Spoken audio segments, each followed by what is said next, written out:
The Pink Pulpits Podcast, the gospel according to her.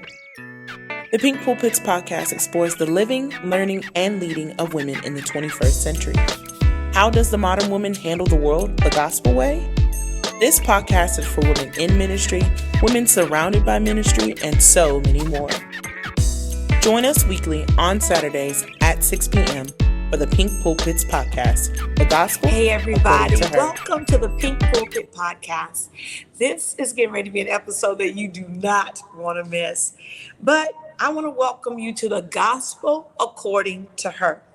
This is the platform of life's gospel by women, for women, and no matter your ministry, whether you're in the pulpit of the church or the pulpit of life or the pulpit of the marketplace, this is the podcast where you will hear real stories from real women with real ministry and real life impact that matters. I want you to get ready for an opportunity to experience through a female lens how to tackle life's issues and do it in a way that continues to show love, learning, and leaning in. It is time for you to get ready for the gospel according to her. The entire month we have been in this Power of series. And I love series because it really helps you to kind of build upon what you learned or what you heard before. And so today I want to talk about the power of letting go. And I am the faith coach, Lady Nicole Green. And this is an area that I believe a lot of us wrestle with probably the most. It's an area that can be challenging to do because we want to hold on to some things that we know we need to get rid of and they hold us up. So have you ever been in a lunch or a dinner or in an event seated around someone that harmed you, someone that betrayed you, someone that lied on you or lied to you? Have you ever been back in the company of a person or persons that did something that you were holding on to and you knew you really needed to let it go? It reminds me of the story of Joseph. In Genesis 50, 19 and 20, it says, "But Joseph replied, 'Do not be afraid of me. Am I God that I can punish you? You intended to harm me, but God intended it for all good. He brought me to this position so I could save the lives of many.'" It's kind of that scripture that says that God will make it work together for your good. Here it was that Joseph was seated at the dinner table with the very ones that had harmed him. And these men were his brothers, but they had caused him more pain than he had once thought was even possible. And you may in this moment be thinking about that person that harmed you, that person that lied on you. It may be a relative, it could be a co-worker, it could be a friend, and a friend that you may have had for 20 or 30 years. And I don't know if you recognize, for Joseph, this was a serious situation because his brothers had left him for dead. And they had sold him into slavery in Egypt. And he was falsely accused. He was tossed into prison. Was forgotten about many times. And it seemed like an eternity. What he was going through seemed like something that was going on, and there was no end to it. And even what you may be holding on to right now may seem like that person harmed you, and you may still be in the middle of it. Or you may be on the other side of it, but it seemed like it took a toll on your life and took a toll on your reputation or took a toll just on you. That wasn't even the worst of what happened to Joseph. His brothers had robbed him of more than a decade of time with their father. Jacob hadn't been able to see his son grow into a man, marry the woman of his choosing, and build a family. They stole the life Joseph might have had. And indeed, everyone back home thought he was dead. In fact, he was dead. Seeing his brothers again was hard.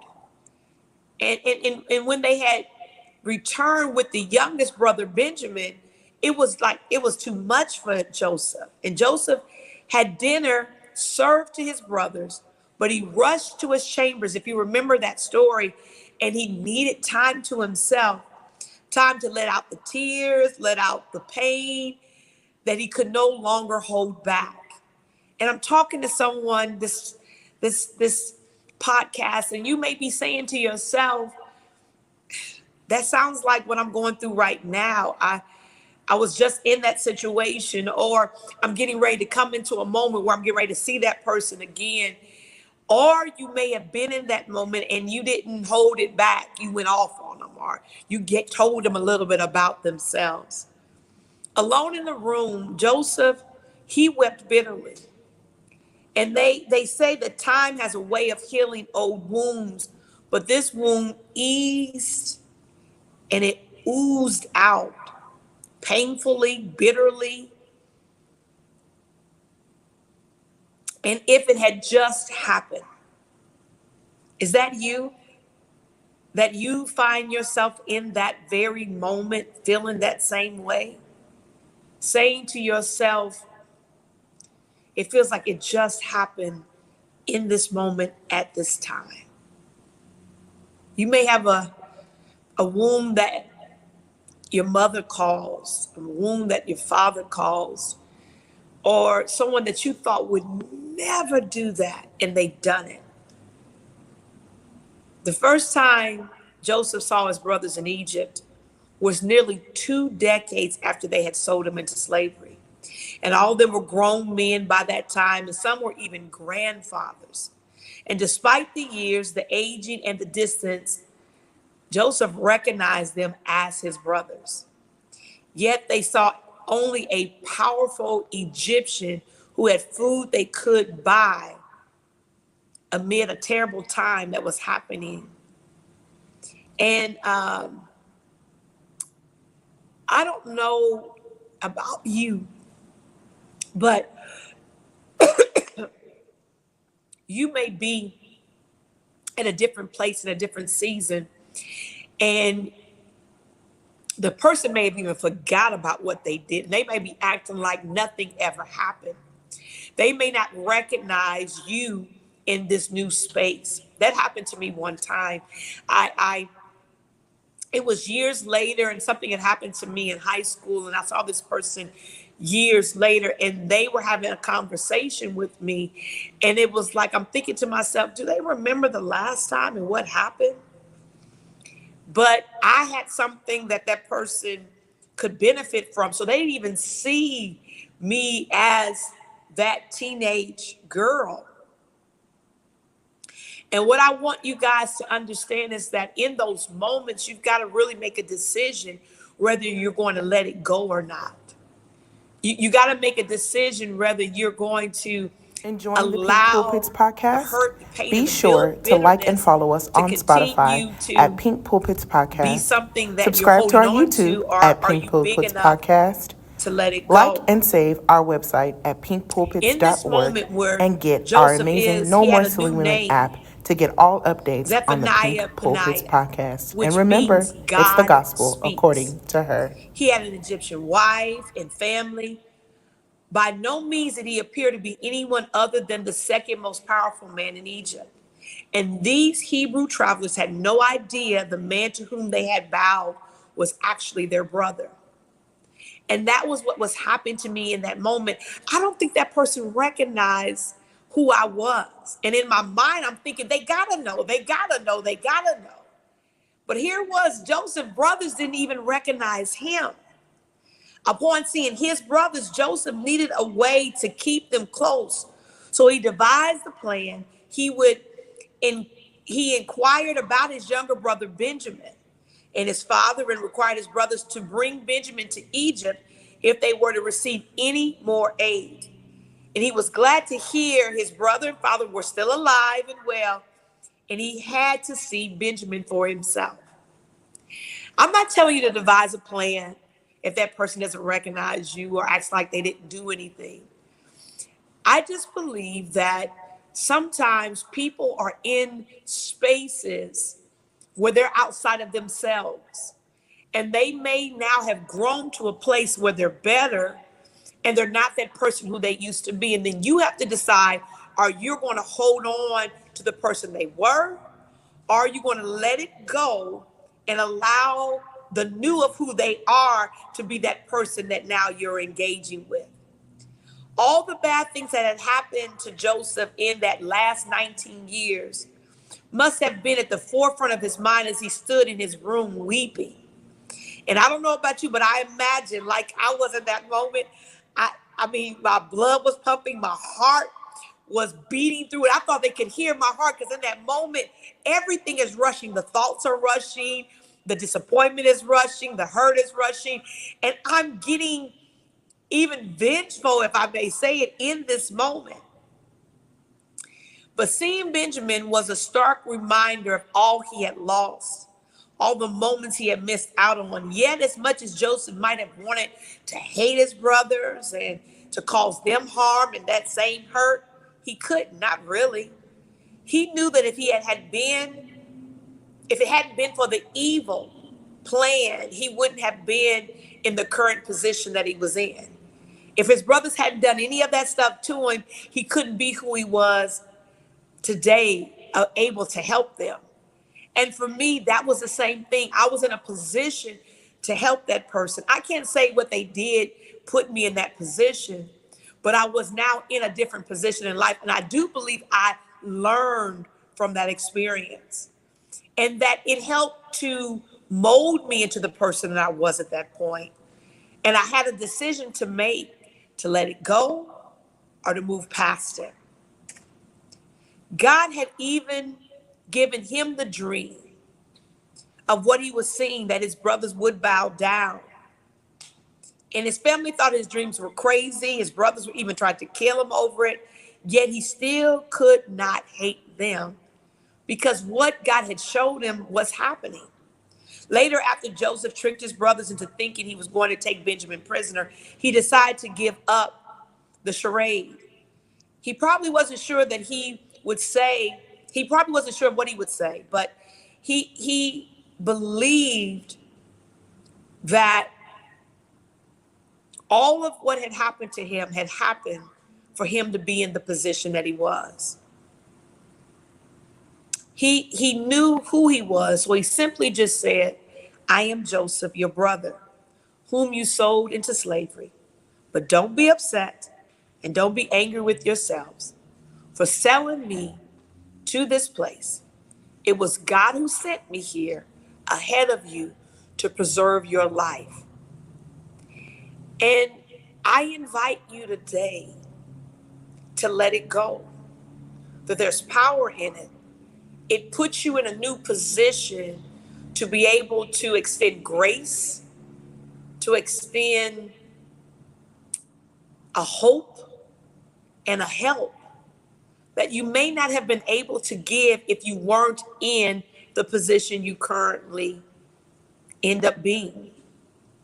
As Joseph spoke words of forgiving and kindness to the same people, his brothers that had not spoken kindness to him, he was able to embrace his brothers. He kissed them, weeping over them. And I don't know about you, but I have an imagination that says Joseph must have felt in that moment liberated and free. Letting go gives you liberation and freedom that you can't have holding on to it. I know, because I've experienced the power of letting go. In that situation that I was talking about, in that moment, everything in me said, don't let it go, hold on to it, go off. Say, do you know, do you remember? But it was life-changing that I decided to just let it go. I never even brought it up. And the whole night, if I'm honest with you, I thought about it. I thought about saying something. I thought about going off. But every hour that I was there, every second that I was there, every minute that I was there, I kept saying to myself, let it go, let it go, let it go, let it go. Now, it took several times of me saying it. Now, I said it to myself, not out loud, but it was a liberation and a freedom. And even driving in the car, I started crying. But it was the cry of everything I've been holding on to all of that time. And I didn't even know that it had made the impression that it had made. I knew it hurt me in that moment in high school, but man, all these years later, and that letting go and not retaliating and not seeking vengeance and not holding what I could do to help freed me. The power of letting go is a freedom. And I invite you today to be free, to let it go and take the power of what letting go will do for you. If it is like me, I helped that person. I did. And even a little residue was there as I was doing it, saying I shouldn't do it. But man, I'm telling you, I'm glad that I did. And I believe it allowed now for God to do even greater, bigger things in my life. I think that I received favor from God the way that I do is because I decided to let it go. And even in this moment, I have something that I'm thinking about that I need to let go of. I ain't even thought about it until I'm talking to you right now. So if you have something that you know you need to let go of, know there's power and freedom in it. Do it today. You don't even, somebody say, do I have to call the person up? You might. If it's somebody that you're going to see on a regular, you might. Call them, ask them out for coffee. Ask them out for a tea. And say, hey, let's clear the air. Let's get the space together. Let's make freedom happen. I want to let it go. And so I invite you today to let it go and take the power that belongs to you and walk in freedom, liberation, and then I believe a new grace will fall on your life. This has been the Pink Pulpit Podcast with Lady Nicole Green. I know this is the gospel according to her. This is about real women, real life, ministry, whether you're in the pulpit of life or the pulpit of ministry. We have a pulpit, and we've got to live in it, knowing that there's power that can be released as we learn and lean into the gospel according to her. I'll see you next time for another episode. And I don't know about you, but life's gospel from women, by women, it's pretty cool. I'll see you next time. Tune in next week for the Pink Pulpits Podcast, the gospel according to her. Be sure to like, follow, share, and subscribe to this amazing weekly podcast with your host, Lady Nicole Green. That's right, the Pink Pulpits Podcast, the gospel according to her.